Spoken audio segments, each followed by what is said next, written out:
Welcome to Outlaw TV. My name's Dwayne Smith. I'll be your host for this ride. Cause we like to hunt, fish, play out in the mud. That's the way we do around here, so now you know what's up. Well, what we're going to do here is this is a brand new YouTube channel for me. Never done it before, so not going to guarantee how good the quality of the videos are going to be, etc. But we're going to give it a shot. So, what is Outlaw TV, you say? Alright, well, I build hot rods for a living. Drive hot rods. Grew up hunting, grew up fishing, grew up doing all kinds of crazy stuff. And I guess in my late teens, early 20s, I got out of it all. Life took a different change, took a different route. And now that I'm getting ready to be 40, I'm actually to the point where I'm able to afford those luxuries that my parents paid for back when I was younger. You know, I was fishing with them, hunting with them, you know, doing all that kind of stuff. So, Outlaw TV here, what we're going to do is we're going to have some videos of hot rods being built at my shop. I own a small shop here in San Antonio. Some hunting, some shooting guns, acting crazy, and a lot of fishing.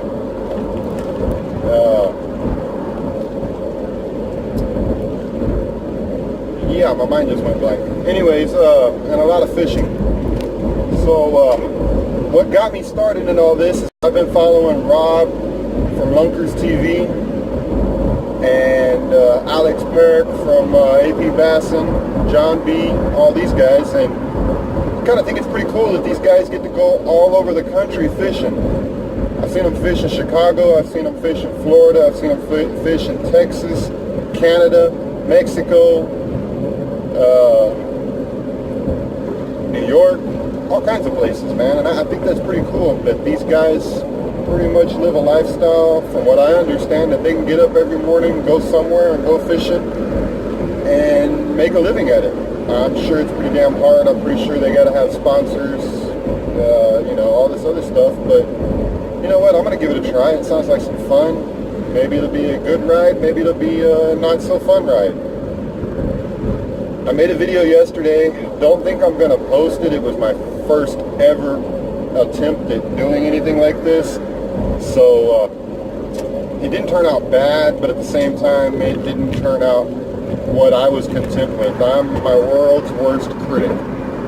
You know, whether it be building hot rods and, you know, laying down welds, or, you know, even my own personal hot rod, you know, people come up and they're like, man, your car's awesome, your car's badass, you know, this, that, and the other. And me, I look at it and I say, nah, it's just a piece of shit. I built it, you know, it's nothing to me.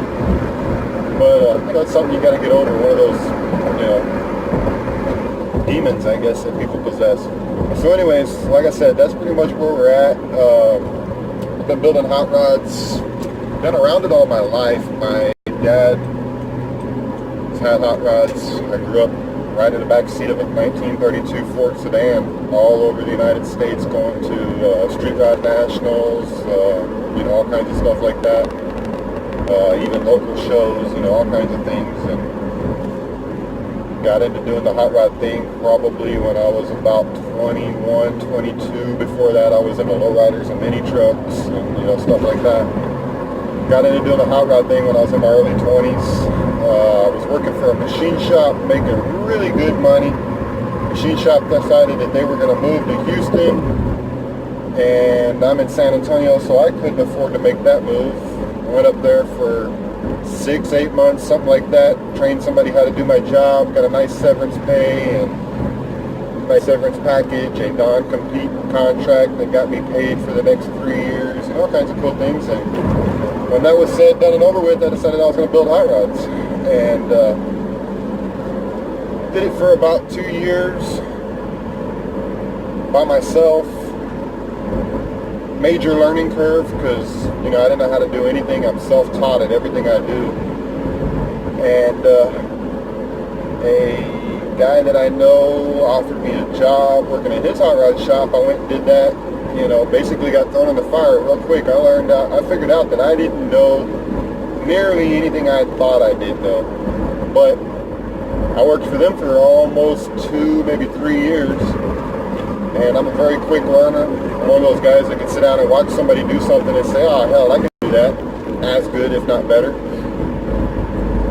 So I learned real quick and woke up one morning and decided I didn't want to get paid hourly anymore, chump change hourly, and I wanted to collect all the money because there's a lot of money in building hot rods if you can get the people to pay.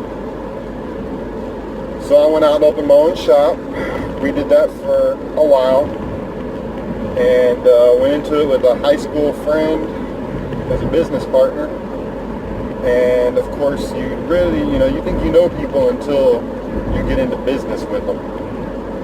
It didn't turn out all that great. Him and I had a lot of conflict, etc. Basically, he walked. I stayed doing it for maybe another 6 months by myself.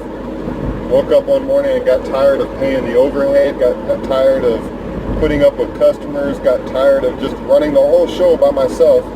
So I closed up shop. I'm fortunate enough to have a nice little garage in my backyard. So I finished up the last couple of projects I had at the shop at home and decided I was going to get out of the business and go back to working for the man again. And my neighbor called me up one day. He had a 1950 Chevrolet pickup. He wanted to originally have cleaned up, fixed up, and get on the street. Well, the project snowballed and it turned into a major dollar sign project. And it's still a project. It's been probably about 4 years and it's still a project. We work on it real hard for about a year and then they need to take a money break. So it goes back to their house, and maybe a year or so later, it'll come back to me and I'll do some more work. And it's just about wrapped up. It's just about ready to go to paint, upholstery, and glass, but it's been sitting for a while. So anyways, they drug me back into it, and from there I just started picking up customer one right after the other. We typically do one build at a time for a customer. Yeah, we always got something going on for ourselves. I've got a 1927 Ford that I'm building for me. I've got a 1964 Chevrolet fleet side pickup that I'm building for my girlfriend's son Steven, who I'm sure you'll get to meet in these videos.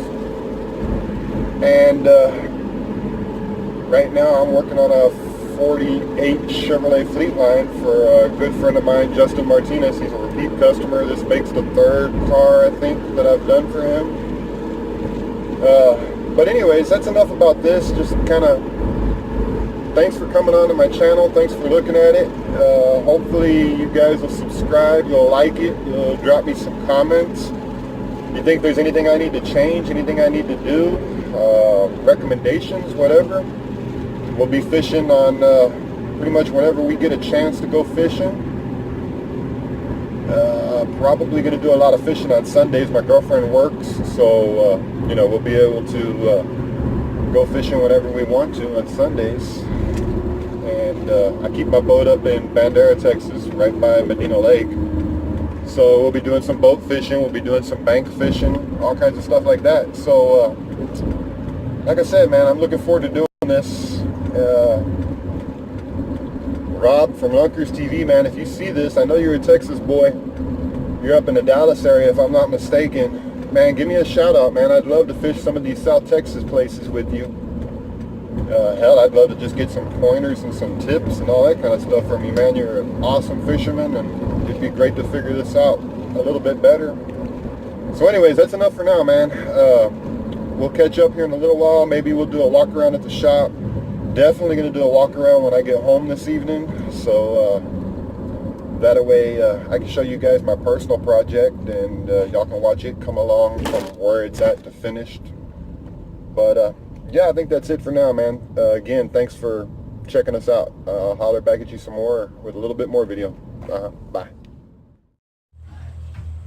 Alright, so here we are at the shop. This little 64 Chevrolet pickup right here belongs to my girlfriend's son, Steven. He works for me, and he's a college kid. It's a project. We've been working on it for a while now, and well, college kid, he ain't got a whole lot of money, so we work on it when we can, spend money on it when we can, etc. But there's one project It's a little backyard shop that I have here. Everybody asks me when I'm going to move out of this little backyard shop and get me an actual shop again, like what I used to have. Used to have a 3,000 square foot building. Yeah, I really not too excited about doing it. I mean, here I don't have to pay a lot of overhead. I rent the house out, so you know, my renter actually pays all the electricity and water and stuff like that. And hell, I'm here from 9-10 o'clock in the morning until 3, 4, 5 o'clock in the afternoon working. You know, so I really don't have much anything to pay out of this, just make some money. So yeah, opening another shop is just kind of ridiculous at this point. Plus, doing it the way that I do it, we keep the quality of work up because you know, we're only working on one project at a time for our customer. Again, like I said, we do all kinds of stuff for ourselves on the side. You know, Fridays are our FOF days. I don't think I need to explain what that means, but that's our days that we do what we want to do. So we work on our own stuff or whatever. But this car here is for Justin Martinez. I mentioned him earlier. He's a tattoo artist. He works at Element Tattoo here in San Antonio. Check him out, man. Really good, talented artist. Really good tattoo guy. But it is a 48 Chevrolet. The car came to us, it was 100% stock 48 Chevrolet. And we put a aftermarket Mustang 2 up in the front with airbags, rack and pinion steering, power brakes. We took the firewall, took all the original holes out of the firewall, filled them in, painted the firewall, made it look all nice and pretty. The reason for filling in all these holes is A, a lot of them aren't utilized anymore when you go custom. And then B, you get all that heat from the motor, elements, all that stuff in all these open holes. So, you know, we filled them all in so that way we don't have that issue no more. The car is on airbags front and rear. It will lay frame. Back bumper sits about an inch and a half off the ground. I'll throw a picture in there of it laid out, just a regular picture, so you can see what it looks like. What we've done inside the car. It's got 48 Chevrolet dash in it that has been heavily modified. We've taken and gotten rid of the big 5-inch speedometer. Reason being, and all the gauges, the original 48 stuff. Reason being is because a lot of that stuff doesn't work when you start upgrading and putting different motors and more electrical draw, you know, this, that, and the other. So we put new modern stuff in it so that way it all works correctly and you can monitor your engine temp, oil pressure, etc., etc. The hole that you see over here that's open, that's for the remainder of the gauges. They're laying over here on the workbench. They just got finished up being wiring. The gauges in the very bottom down here, we custom built that plate. Those are for the airbags, so you can monitor the airbags. It's got the gauges that we put in it, they're by a company called Omega. Very good gauge company. We've used several of them in several builds and I like them a lot, and they're good quality stuff for the price. Back here in this hole, you can barely see it because of the glare, but there's a aftermarket wiring harness. That's what all this spaghetti work is out here. Basically went from about 6 to 7 circuits to 23 or 24. Allows for, you know, more technology basically.